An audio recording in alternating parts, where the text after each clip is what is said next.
Well, I want to begin by thanking Dr. Barrier for inviting me to address, as one of the MDiv chapel topics, the idea of how to interview. Thankful to be able to do that. For some of you who are on the longer term plan, Barron kind of cracked me up yesterday talking about the since 2012, so you perhaps have heard this before. But how many, and I want this to be somewhat interactive, and as I really appreciated the prayer just a moment ago, because there's a lot of wisdom in this room beyond mine, and so there may be some other things to be shared that'll be very valuable. But how many of you all would agree with me that when you interview, it's a highly stressful thing? Anybody? I mean, most all of us have interviewed for something, and it can be very, very, very stressful. My first day of work out of college, I had interviewed in Atlanta on spring break, which really worked out well. During my spring break, I went in and I interviewed at Georgia Pacific, and that was a stressful day, but got that done. Well, about 2 weeks into my final, we were on quarters, but my final quarter of college, I got this offer letter, so I had a job. And so the end of college was really great. It was, don't do anything stupid. Make sure you pass the classes. Don't offer too much of an opinion about your wedding that's coming up. My wedding was being planned, and as the male, you just want to not have an opinion, and it goes better if you don't have an opinion. So those were my goals, and so it was a really great way to finish college. But then July 11th came, my first day of work. And that's a highly stressful day too. The first day you go to a new job. If you've ever started a job, that's a highly stressful day. And so we went to orientation, and they put you in a room with all the people who are having their first day. And you spend half of a day learning about the company and things you need to know and things you need not to do and all that. And so that lasts all morning. And so then it's lunchtime, and the lady running the orientation, she looks at me and this other lady we're two accountants in the orientation group. And the way Georgia Pacific hired accountants, they hired you into a pool. They had their own basically temporary service. They hired you into a pool, and then when they had a permanent job come along, you could interview for a permanent job within the company. And so the lady looks at us and she says, you two go get some lunch, and then after lunch, you're going to interview for a permanent position. Well, that was the last thing I wanted to do on my first day of work. I didn't show up prepared to interview that day. I was thinking, I've got a job now. That was the last thing on my mind. And so then for most of the afternoon, it was a series of interviews where the questions were targeted selection questions. And if you don't know what that is, there are a couple of ways you can be interviewed. I could say, Matt, tell me what you would do if, and then I can lay out a scenario. And now Matt has an opportunity to spin any kind of tale he wants to spin. This is what I think I would do in that situation. Those are easy questions. It's much more difficult if I say, Matt, tell me about a time when, and then I lay out a specific scenario, and I want him to speak into a time when he's been through that. That is much more difficult. That's called targeted selection, and it's actually a much better way to get people not to lie. It's harder to lie when you've got to talk about something you've actually done. And that's what the whole afternoon was. And so finally, about 4 o'clock, just completely drained, I go down to where I'm supposed to temporarily be, and it was just exhausting. And so interviewing is highly stressful. You are going, and I said this before, and I'll probably say it every time I'm up here because we're trying to convince you of this, you're going into business for you. You and others are investing into your future success. Our professors are investing heavily into your future success. And the goal is to end up with a ministry that will support you and your family, and a ministry that will bless people, that will allow you to do effectively the work that you've got a passion to do, ultimately to evangelize, hopefully to help a church be healthy if that's what you want to do, if it's in the mission field, whatever it is you want to do. And so along the way, even if you don't always understand why we're asking you to do certain things, we're asking you to do certain things because even if you don't understand it now, it's ultimately about blessing you and positioning you for success. And so some of what we'll talk about today may involve you investing into yourself. We're going to talk about you spending some of your money on yourself. But why wouldn't you? Because we're talking about your business, we're talking about your career, we're talking about your success. So, interviewing, how many believe that if people get to know you, they're really going to love you? We had a guy that worked here. Some of you who are older may know Leon Smith, but Leon worked here, and that was one of the things he'd say. If you just get to know me, you would love me. And I think that's very, very true. But you've got to get through an interview. That's the beginning of getting to know some folks. And if you can't get through the interview, they may never realize how lovable you really are. Now, the definition of interview, and I take some issue with it. I don't necessarily like the complete definition. But the definition is a formal meeting in which one or more persons question, consult, or evaluate another person. And to me, the only thing that's really not in that definition is that interviewing goes both ways. You should always have in your mind that if you are interviewing with a church, yeah, they're trying to find out about you, but if you're not trying to find out about them, if you're not interviewing them also, you are doing yourself a huge disservice. Interviewing is something that should go both ways. Now, here's a question. Is an interview an event? Would you regard it as more of an event, or would you regard it as being more of a process? A process, why?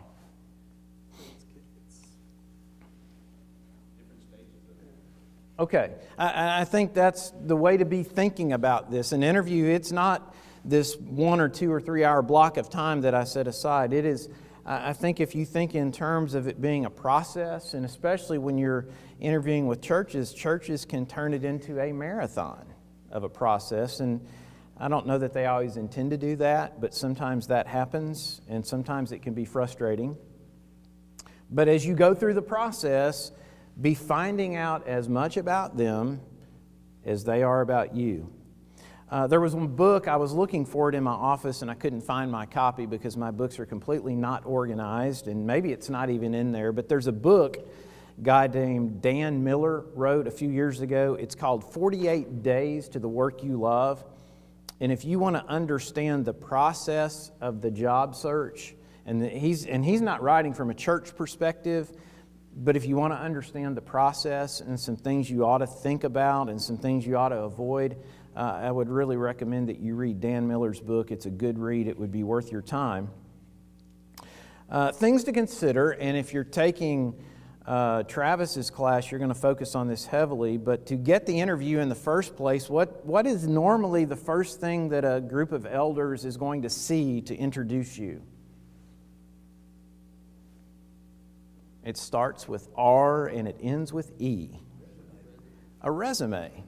Now, what you really want is somebody like Jim Collins to grease the skids. You want Jim Collins to be able to call those elders because you've got this great relationship, or one of our professors, and say, hey, I know you're looking for a preacher, and you really ought to talk to this guy. That's what you want. But a lot of times, your resume is going to be the very first thing that introduces you, and so make sure it is sharp, make sure it is professionally done. And this is an area where I would invest some money into that. I have been astounded, and I have felt like we have failed as a school when occasionally I'll see the resumes that some of our folks are ready to use and send out when they're seniors in college to try to get the attention of a church. Amen. Got an amen. And you know, if we're going to serve you well, that should never happen. We're not positioning you for success if your resume doesn't look good.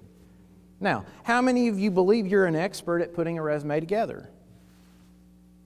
I don't know that any of us in the room would regard ourselves as experts at that, because you very rarely ever do it, right? Maybe you do it occasionally or ever so many years. I don't know if it's worth trying to be an expert in putting a resume together. That may not be a valuable use of time when you can get with a company that is expert in that, pay them some money and let them make you look good. It's worth it. And I know if you've talked with Travis, he's talked to you about that, and I don't want to belabor it, but that's your first impression with a lot of elderships.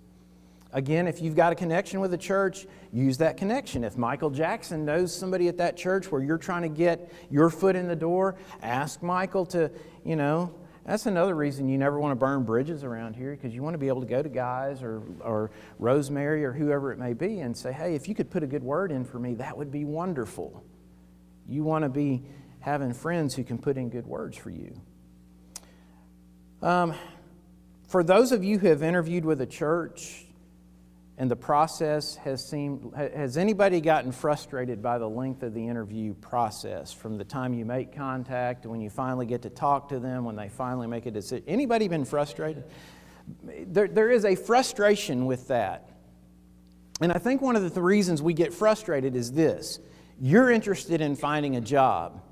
You're probably thinking about that multiple times a day. It may be constantly on your mind. Over at the church, they need a new preacher. But they've got a bunch of guys who also have other things on their mind. They're going to work, they're doing this, and they're doing that, and they're working on their preacher search when they can. And so sometimes your desire to be in their pulpit is a lot more on your mind than it's on their mind. And so sometimes, I don't know that it's always intentional, but it really drags out. So I would encourage you to control what you can control, be a good team player, work through the process. If they ask you to fill this out or send them that, do that. Have any of you ever been asked to fill in a questionnaire and write down what you believe? I've heard some preachers just almost say, well, if a church asks me to do that, I'm just not going to do it. Let me ask you this. Why would you ever be put off by the idea of having to put in writing what you believe? And I'll go ahead and take one answer away from you, and it's legit. Sometimes a question can be worded in such a vague way that you're afraid of being misunderstood, and I get that.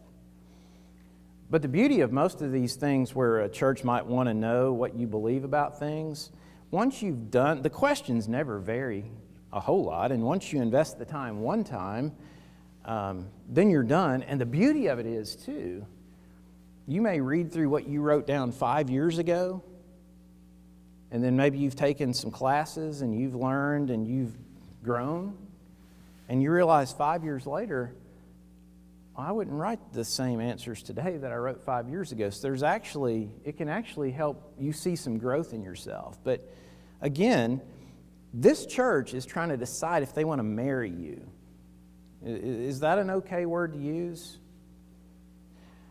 And one of the ways they're trying to find out if they want to marry you is to know what you believe and what you stand for. And so I just encourage you to not be put off by that. If they ask for something, how quickly should you get it to them?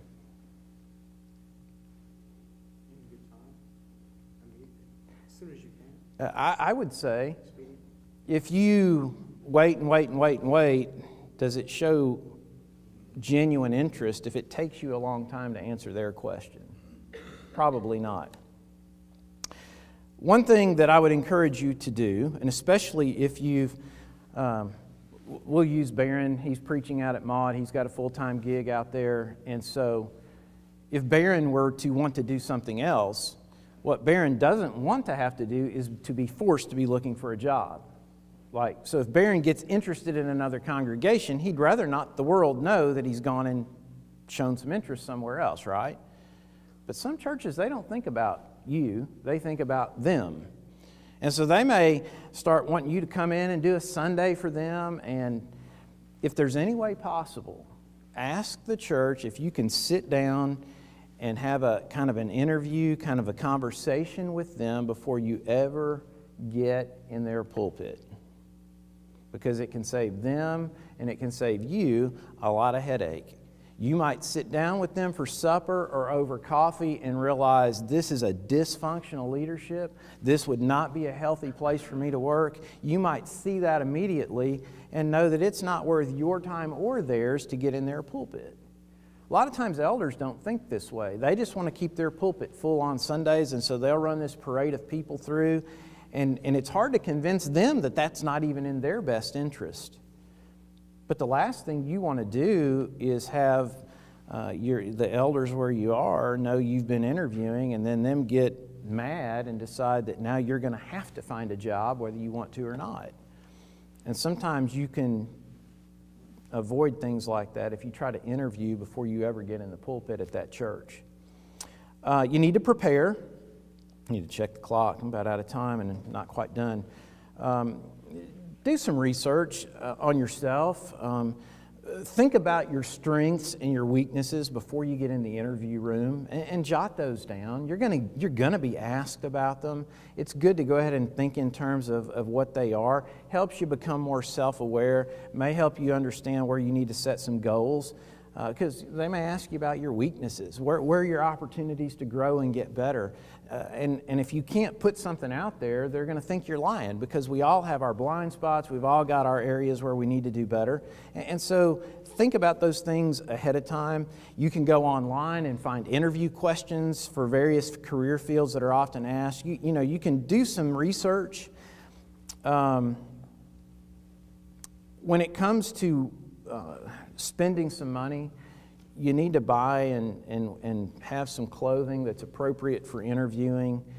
Times have changed, but you're still going to need at least one suit, because you're going to have to do funerals. You're going to have to be at, maybe a wedding, depending, whatever. But you need a navy suit, a gray suit.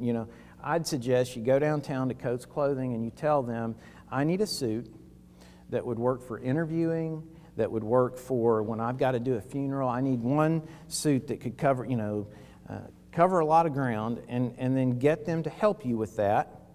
You need a very, like a white dress shirt, a light blue dress shirt, something very basic. You don't go in with something crazy on. I'd never interview in a shirt like this. It's just not appropriate. You need shoes matter. If you get a new suit, and remember, in an interview situation, are you typically trying to make an impression on people your own age? You're dealing with older folks like me, like Jim, like Dr. Bajents, he serves as an elder in the church.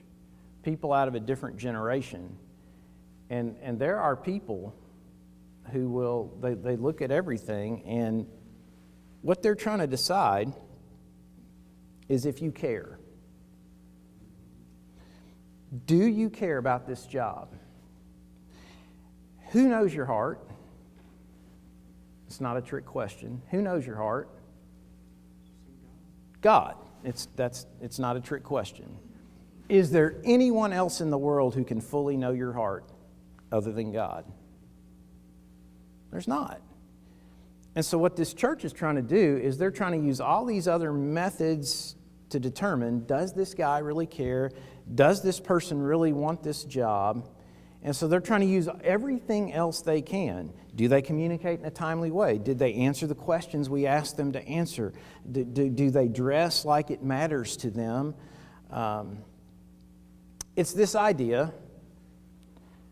Any of us, this is not to be sexist, but for all the males in the room, how many of you have completely grown up? Let me let you in on a secret, and I think he'll answer honestly. Jim, have you completely grown up? There you go. We never completely grow up. But we have got to go into a room and be able to convince people that we know how to live like a grown-up when we need to. Does that make sense? There are still things that still crazy stuff, high school stuff that'll make me laugh like, I'm a teenager, because there's a part of me that never grows up. But we've got to be able to help people understand we can be a grown-up when we need to be. So it's attention to detail in the way you dress, because that matters. And let me say this about your dress and interviewing. If you get into a church and go to work there as the preacher or as the youth minister, and it doesn't matter what the standard of dress is, it may be a casual church where jeans are the appropriate, or it may be a fancy church where suits are appropriate. On any given Sunday, you're being interviewed if the numbers hold true. I listened to a thing this week where it said in the normal church today, on any given Sunday, you'll have about 2% of people in that audience for the very first time. And 2% of those people that are there for the very first time, they're hopefully there to worship, but they're also probably sort of kind of interviewing that church and you. And so appearance is always going to matter, even if it's a casual appearance. It matters. Because again, in an interview process, the church is trying to figure out, do we want to marry this guy? Grooming, you're going to go interview, get a haircut if you've got hair. And I wish I had to go get haircuts, and that would be a great thing. It saves me money where I am, but And it might even be worth sitting down, if you're moving into adulthood, to say to your barber, is what I'm doing with my hair, would there be a better way for me to do this? And see if your barber's got, that's his area of expertise. Facial hair, these beards that are out of control are all the rage today. But when you go into interview with old folks like me and others, if it looks like your beard is something that's just out of control, even if it's not conscious within me, it sends a message that says maybe this person does not have good attention to detail. And so everything about you needs to be well groomed. Research the organization, find out what you can about the church. If the church is known for chewing up and spitting out preachers, then that you need to go know about that going in. You want to ask some questions of the elders. Are these guys trying to be shepherds? And you need to figure out a nice way to ask whether they're trying to be shepherds or whether they view themselves as a board of directors, because that may make a huge difference in whether or not you want to go to work with that church. Do they have a vision? What's your vision for this congregation? Where do you see this church going? How do you see the role of the preacher or the youth minister or whatever role it is you're interviewing for? Your treasurer, does your finance person here at this church know preacher finances? Because if you get the wrong treasurer in your church, it can turn into a nightmare for you. A lot of churches are doing better, but you still run into some where they don't have the first clue, and it puts a lot of pressure on you if they don't know what they're doing. And then there is always, when you're going to interview, and Travis would attest to this, you need to make sure you know where you're going and how long it's going to take to get there. And the GPS may not always be right. And I don't have time to tell that story, but there is a great one. On the day of the interview, eat something so that your stomach's not constantly driving you and the interviewer nuts, or the panel, whatever it is. Arrive early. That has a calming effect. Have printed copies of your resume with you, because people are really bad to come to the meeting unprepared. Your handshake, make it be firm, but don't try to put the other person into the hospital. Smile. Open, attentive posture. We're not going to talk about that right now. Listen. In an interview, we think in terms of we've got to do a lot of talking. And there's a lot of truth in that. But if you are sitting there thinking about what you want to say, you may not listen well, and you may miss some very important information that they're trying to communicate to you. And when they ask you a question, I've always found in an interview situation, if you need to sit there for a few seconds and actually think about your answer, that's okay. That's not a problem. Obviously, be honest. If they're going to take you out to eat as a part of the interview process, is it about the food?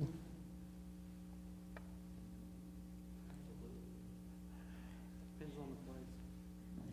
It's not about the food. It is not about the food. And if they take you to the buffet as you're out to eat, that is not the time to destroy the buffet. It's not, because it's not about the food, it's about the interview. And I know you probably know that, but sometimes we need to say it out loud, and I know we're running just a few minutes over. If the interview involves preaching, preach positive, uplifting lessons. Don't deliver a scriptural beatdown during an interview sermon. Jim Collins is in the back, had to leave. Jim Collins was working with a guy one years and years ago who was trying to go to work with a church, and he could not figure out why he could not get hired. And his interview sermon was marriage, divorce, remarriage. Why would you do that? You wouldn't do that, would you? Best I ever saw, Garvis Seymour taught adjunct for us last year. Some of you may have had him for a class. When he came and he interviewed at North Highlands, I knew he had the job in Bible class because his Bible class lesson in the auditorium was valuing our older members. I knew he had the job because he just got the most important group in the congregation in the boat with him during Bible class. So there's value in what you choose to preach during your interview. Follow up, send thank you letters in the mail, not email, not text, not social media. Send them out same day as possible. Do something through the old-fashioned postal service. If it's a small eldership, consider sending a note to each one of the elders individually, any of the people that interviewed you. If it's been a week and you've not heard from them, don't turn into a stalker, but call, let them know you're still interested. Maintaining contact, it's up to you because, again, this job's more on your mind than it may be on theirs. They may have a lot of other distractions. And then when you get an offer, do your homework. Be willing to ask questions about that offer. Be willing to negotiate. And be willing to sit down with a mentor of some sort. I know Jim has been involved. Guys who are working with churches, they may have an offer on the table, and they'll come to Jim and say, well, what about this? And Jim may make a suggestion to them, well, maybe you ought to come back with that. And so there are some people who can help you negotiate, and what you negotiate up front is going to, anything you negotiate up front is going to benefit you. So sorry I kept you over. It's an important topic, but there are a lot of great resources around here, people who can help you be better at interviewing. And so anytime we can help you, we want to do that. Let's pray. God, we love you. We thank you for loving us. We thank you for blessing us. We thank you for placing us here where we can be a part of being prepared to serve in your kingdom. And we're thankful for all those who've gone ahead of us to help the school be what it is today. We're thankful for every person who steps in the classroom and teaches and helps prepare students to be better. We're thankful for our alumni who are out there working now, and I'm excited about what every student that's here now is going to do in the future. We're excited about the souls that will be won, the good news that will be told. Thank you for making that possible. We're mindful that there are those who are sick and hurting, and pray your blessings on them. Thank you for being merciful and patient with us. In Jesus' name we pray. Amen.